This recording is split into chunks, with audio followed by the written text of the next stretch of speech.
Indore DIG कार्यालय में बने इंडियन कैफे हाउस के पास टीआई हाकम सिंह द्वारा अपनी रिवॉल्वर से पहले महिला पुलिस अधिकारी एक स्टार रंजना खांडे की हत्या करने की नियत से उस पर गन शॉट फायर की गई। फिर टीआई ने खुद को भी गोली मार दी और सुसाइड कर लिया।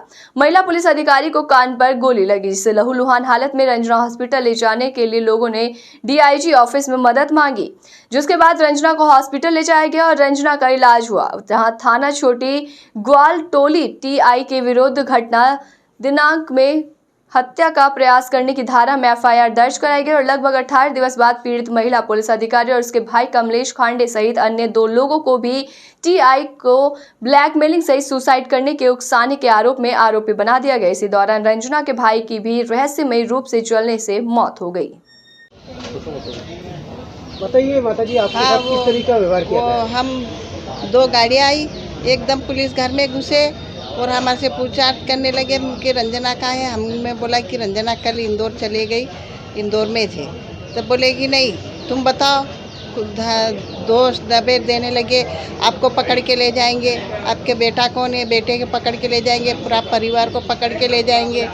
तो फिर मेरे बेटे को उठा के ले गए, उसके साथ मारपीट करी, उसको मारा, उसके मोबाइल हपका।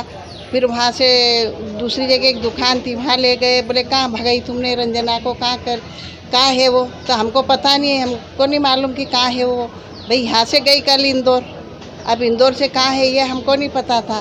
तो वो बोले इसकी माँ को उठा के लाओ। थाने वाले बोल रहे थे कि इसकी माँ को उठा के लाओ, इसकी माँ को उठा के लाओ। तो मेरे बेटे को खूब मारा वहाँ पे, रिमोट ली उसको, छोटे वाले को। और फिर बाद में हम तो चुपचाप बैठे रहे और फिर पुलिस।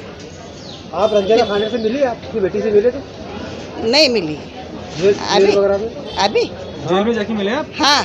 क्या बोला आपकी बेटी ने?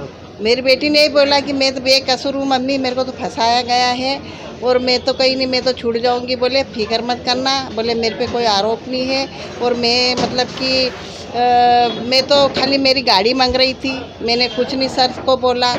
सर ने, मैं तो कहीं किधर ही देख रही थी, सर ने एकदम मेरे पे गोली चलाई। तो गोली चलाने के बाद में मेरा ऐसा मुंह हो गया, तो मेरा कान फट गया, तो कान में से खून बहने लगा। तो मैं तो बेहोश गिर गई, मेरे को तो कुछ पता ही नहीं चला। फिर वो सर ने कब गोली मारी, क्या हुआ ये कोई पता नहीं। फिर भाई आया, भाई ने मेरे को मारा पीटा, उठाया। तो फिर मेरी बहुत देर बाद होश आया, फिर मेरे को अस्पताल ले गए। आपका नाम बताइए। नीलाबाई। ऐसा ही रंजना खांडे की आज जमानत याचिका मंजूर हो गई, क्या है पूरा मामला? इसमें रंजना खांडे को और अन्य महिला से 2 पुरुषों को इसके अंदर थाना छोटी गालटोली ने SC/ST अधिनियम सहित आत्महत्या के लिए उकसाना एवं ब्लैकमेलिंग करने की धारा में अरेस्ट करा था, जिसमें रंजना खांडे को अरेस्ट करने के बाद पुलिस ने उसका 4-5 दिन का रिमांड लिया था। रिमांड खत्म होने पर पश्चात रंजना खांडे को पुलिस ने जेल भेज दिया था, कोर्ट ने जेल भेज दिया था। इसके बाद हमारे द्वारा रंजना खांडे की अर्जी जमानत लगाई गई थी, जिसकी सुनवाई करते हुए श्रीमान मनोज कुमार तिवारी साहब विशेष न्यायाधीश महोदय SC/ST के समक्ष हमारी सुनवाई हुई, जिसमें कोर्ट के समक्ष कई आपत्तिकर्ता गणन आके उपस्थित हुए और उन्होंने रंजना को जमानत देने पर विरोध दर्ज कराया और अभियोजन ने भी इसमें विरोध दर्ज कराया, जिस पर हमारी और सभी आपत्तिकर्ता हमारी बहस लगभग 1 घंटे चली, जिसमें हमारे द्वारा माननीय न्यायालय के समक्ष ये तथ्य प्रकट करा कि सबसे पहली बात साहब, ये एक ऐसा मामला है जिसमें ये जो रंजना खांडे है ये SC/ST की बलाई समाज की दलित महिला है और ये जो कानून बना है SC/ST, वो कानून जो SC/ST बना हुआ है, वो SC/ST कानून बना है वो जहाँ सामान्य लोगों के लिए बना, ना कि SC/ST के लोगों के लिए।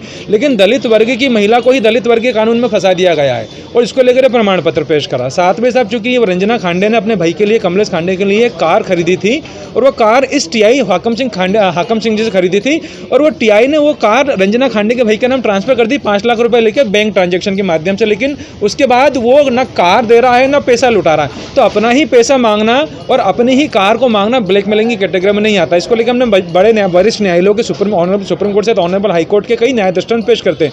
पूरे तथ्यों को सुनने के बाद में माननीय न्यायाधीश महोदय ने सर्वप्रथम तो ये माना कि चूंकि हमारे द्वारा जो रंजना खांडे का SC/ST का प्रमाण पत्र कोर्ट के समक्ष पेश कराता है कि महिला SC/ST में आती है, इसके खिलाफ SC/ST का मामला नहीं बनता, जिसको आपत्तिकर्ता गणों ने और अभियोजन ने कोई चुनौती नहीं देने से यह माना जाता है कि महिला SC/ST की, ऐसा माननीय न्यायालय ने अभिमत दिया, जिस कारण से इस महिला की सीमा तक SC/ST के प्रावधान लागू नहीं होते। ऐसे अभिमत देते हुए कोर्ट ने रंजना खांडे को 50,000 की जमानत का लाभ दिया है। आगे क्या रहेगा इसके? आगे इसके अंदर जैसे हमारी रंजना जेल से छूटती है, चूंकि ये केस जानबूझकर हाई प्रोफाइल बनाया गया है। वास्तव में इस केस में ये हुआ है कि इस केस में 4 आरोपी हैं, उसमें से एक रंजना खांडे का भाई थी जिसकी जिसकी दुर्घटना हो गई, उसकी भी मौत हो गई है, और अन्य एक महिला और एक पुरुष और है। चूंकि पुलिस ने 3 अलग अलग स्क्रिप्ट को मिलाकर एक स्क्रिप्ट में डाला है। रंजना खांडे को जो सिर्फ मात्र इस कारण से टारगेट किया गया है कि जो टीआई ने रंजना खांडे को गोली मारी थी, उस गोली मारने से रंजना खांडे का कान फट गया था, तो टीआई के खिलाफ थाना छोटी गालटोली में धारा 307 में एफआईआर दर्ज हुई थी, और उसी दौरान टीआई ने भी सेल्फ गन शॉट से खुद को आत्महत्या कर ली थी।